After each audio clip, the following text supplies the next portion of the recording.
The Theater History Podcast is supported by HowlRound, a Knowledge Commons by and for the theater community. It's available on iTunes and howlround.com.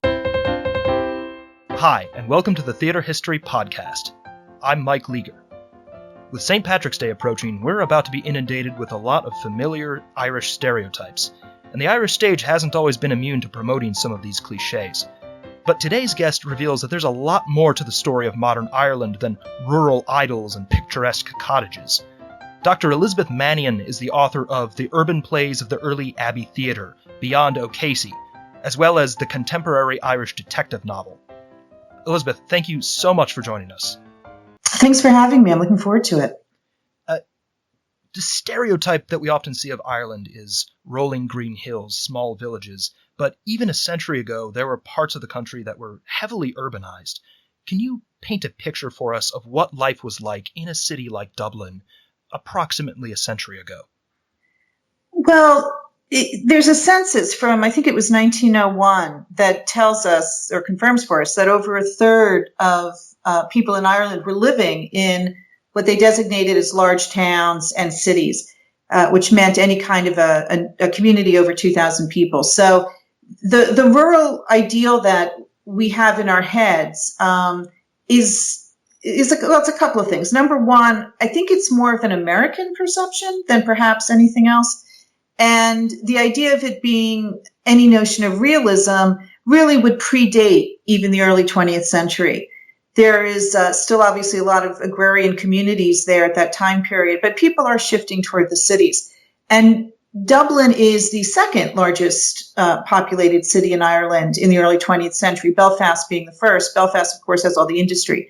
There was still shipbuilding up there, the linen industry, things like this.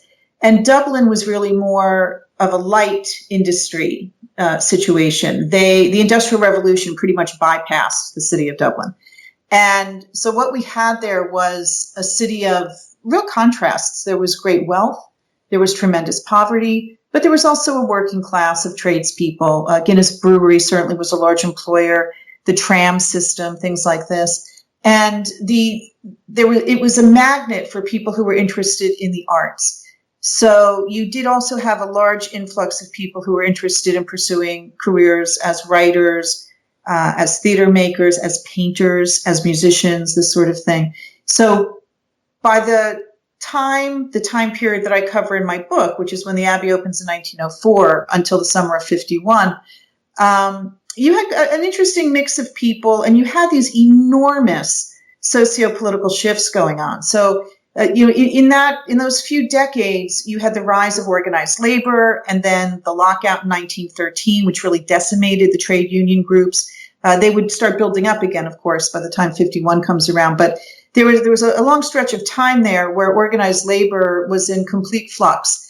You also had the back end of the revivalist movement, so there were some interesting shifts in what was being produced in literature and in art and in music. The Easter Rising, of course, and the War of Independence and Partition and the Civil War. It's enormous. So it's very much a city of transition, really, during that time period. Now, during all this political and social change that you just referenced, there is the Abbey Theatre, which establishes itself as sort of the national theatre of Ireland. There's a variety of playwrights associated with it, but the one that you mention in the subtitle of your book is Sean O'Casey. Beth, could you tell us why Sean O'Casey is so important to the Abbey, but also why the subtitle of your book is Beyond O'Casey? Well, the subtitle has to do with something that I concluded when I was doing my doctoral research, and that research is what led to this book. So the question I wanted to answer was, where did O'Casey come from? And where did these tenement plays come from? Because at that point, I had been studying modern Irish drama for a couple of years, and he always seemed to just be an anomaly. The tenement plays seemed to come out of nowhere. And so when I hit the archives to look for what else might be there, I found over 50 urban plays, most of which were set in Dublin, but not all of them. And what I decided was that in order to look at them, we had to take O'Casey and just put him aside, respectfully.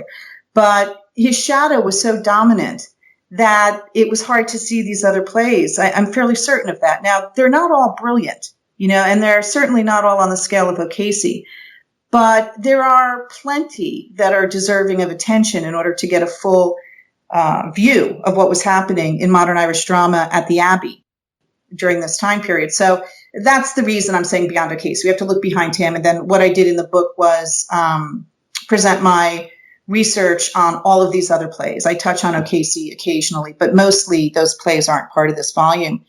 And during that time period that the trilogy came out, which was from 1923 to 1926, there wasn't a lot of other activity going on at the Abbey that was really revolutionary. He owned the space. This was his real estate.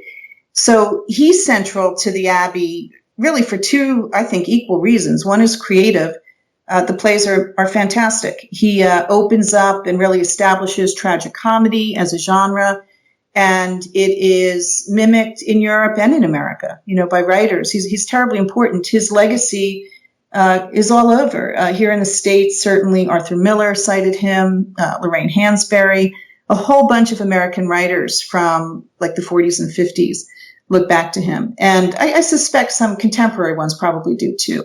And then he's also important from a business perspective because the Abbey had very stringent rules about length of run, about how plays would be introduced and become part of the repertoire. And one of the more interesting things to me in this project was discovering that almost without exception, whenever there's a shift in the operating policies at the Abbey, it's because of an urban play. And the O'Casey plays changed length of run substantially. And it was really out of necessity. Their finances were never particularly solid. And certainly in the 20s, they were not getting any kind of major support, from anywhere.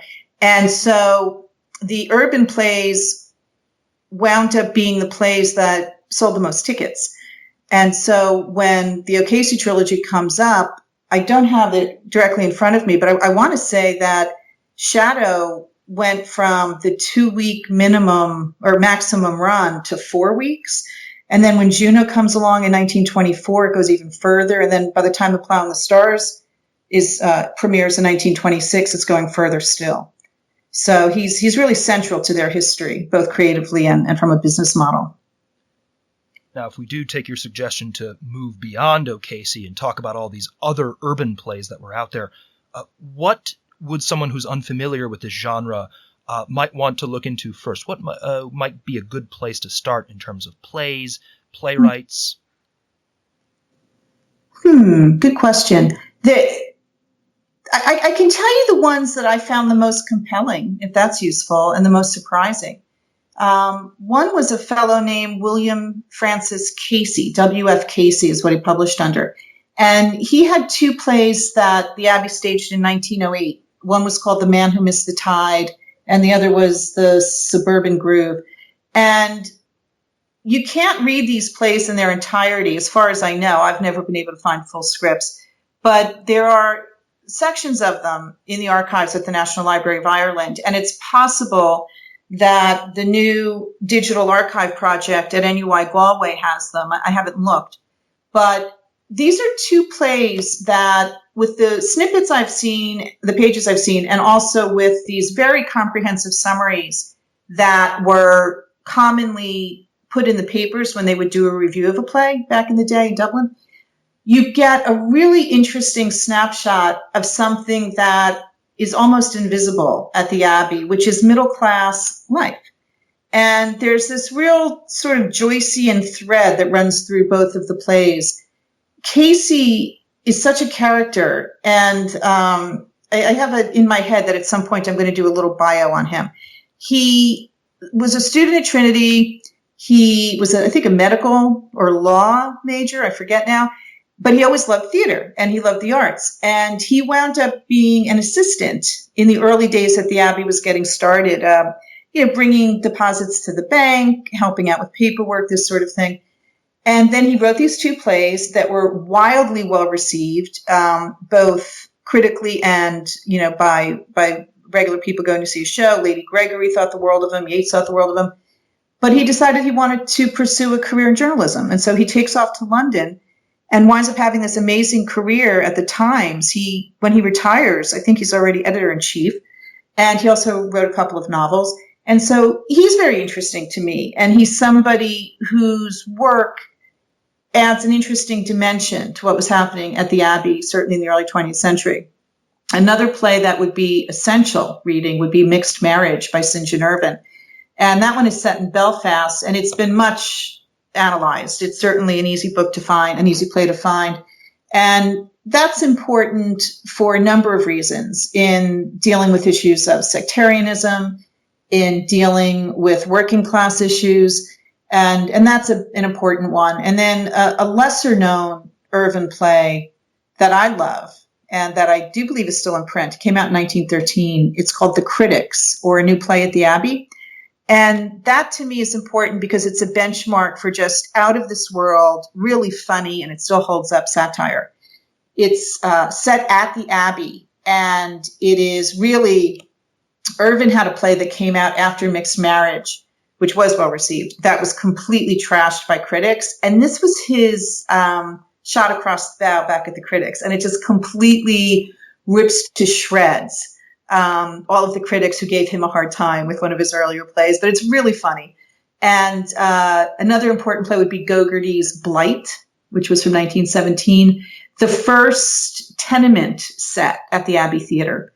And it's important really for that reason more than anything else. But it's also important to me because it deals with issues of organized labor. And it's one of the earlier plays to do that. And then a back end to Blight would be Scrap, which came out in 1931. And that's by J.A. O'Brennan.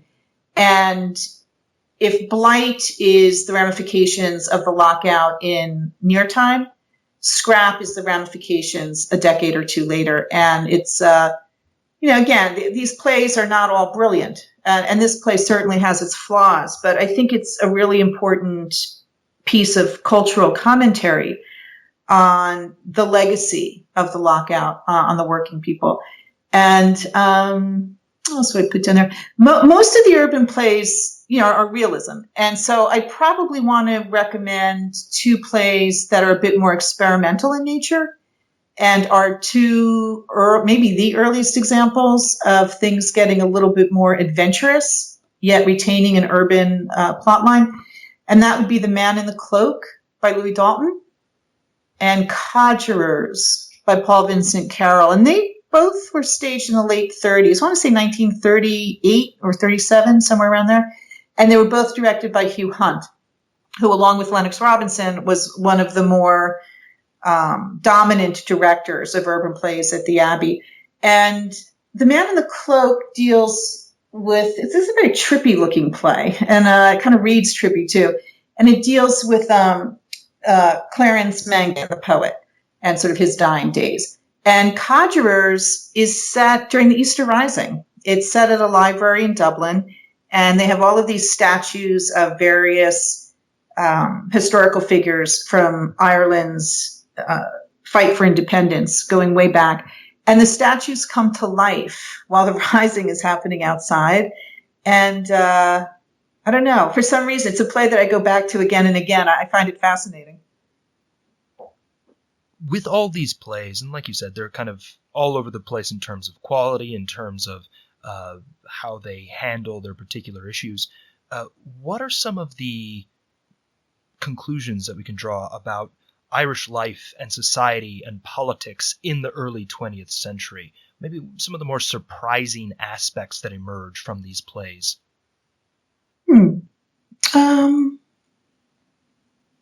I guess one of the things that surprised me was how many there were and how willing they were to look at the ugly side of city life.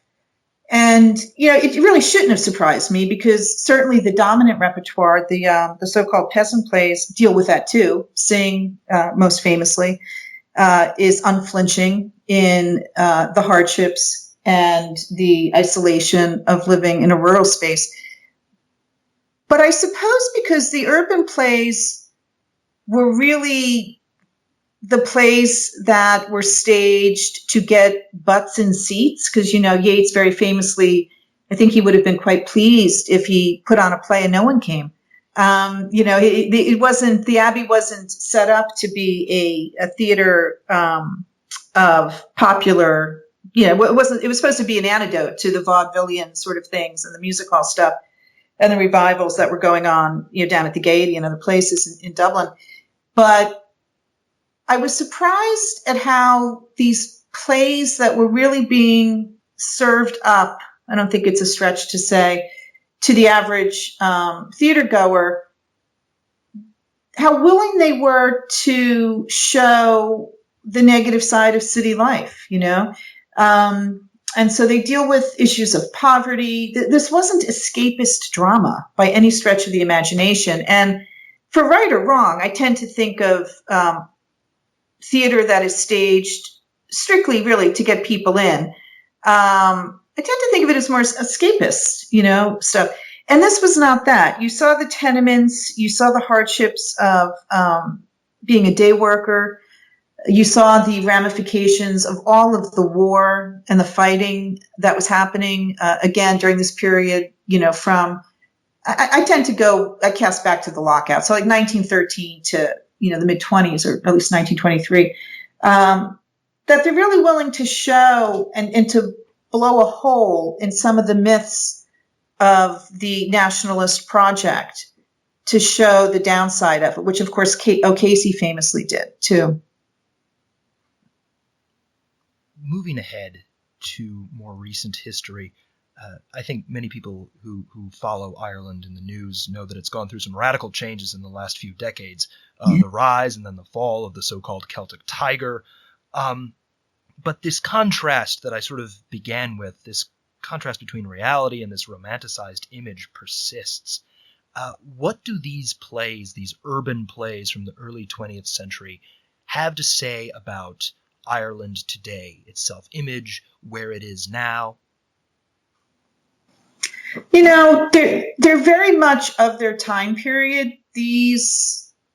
That cluster of plays through the summer of 51, they're not forward-looking. I think it's okay to say, and so I hesitate to consider them as historical images that can be analyzed through what's happening today. If that makes sense. But I do think if one were to sit down, and maybe it's a good exercise for me to undertake, if I were to look at that block of plays and contrast them to the urban plays at the same theater in the second half of the 20th century, and then to look at the first couple of decades now, I might see a pattern. You certainly see these waves of prosperity in the urban plays from that time period, and certain social ills that have to do with poverty in that time period. The urban plays that I'm familiar with from 51 through today, not right now, but up until maybe the late 80s, they do bring in other versions of social ills, drugs, and that sort of thing. And so they are also perhaps talking about the ramifications of a population feeling marginalized and perhaps not having adequate social services, things like this. But they really, I have to say it again, they're very much of their time. I don't know that they say very much about where we are right now. Well, we'll provide a link to Beth's personal site in the show notes, and we'll also link to an upcoming event, a discussion and book signing on March 16th at the Drama Bookshop in New York. And there you can talk to Beth about her work, as well as one of our other past guests on this podcast, Fiona Coffey. Both of them will be presenting their books on Irish theater. Beth, thank you so much for joining us and for a great conversation. Thank you, Mike. If you'd like to continue today's conversation, please visit howlround.com and follow HowlRound and @TheaterHistory on Twitter. A big thank you to the staff at HowlRound who make this show possible. Our theme music is The Black Crook Gallop, which comes to us courtesy of the New York Public Library Libretto Project and Adam Roberts. Thanks as well to Tip Kress, who designed our logo. And finally, thank you for listening.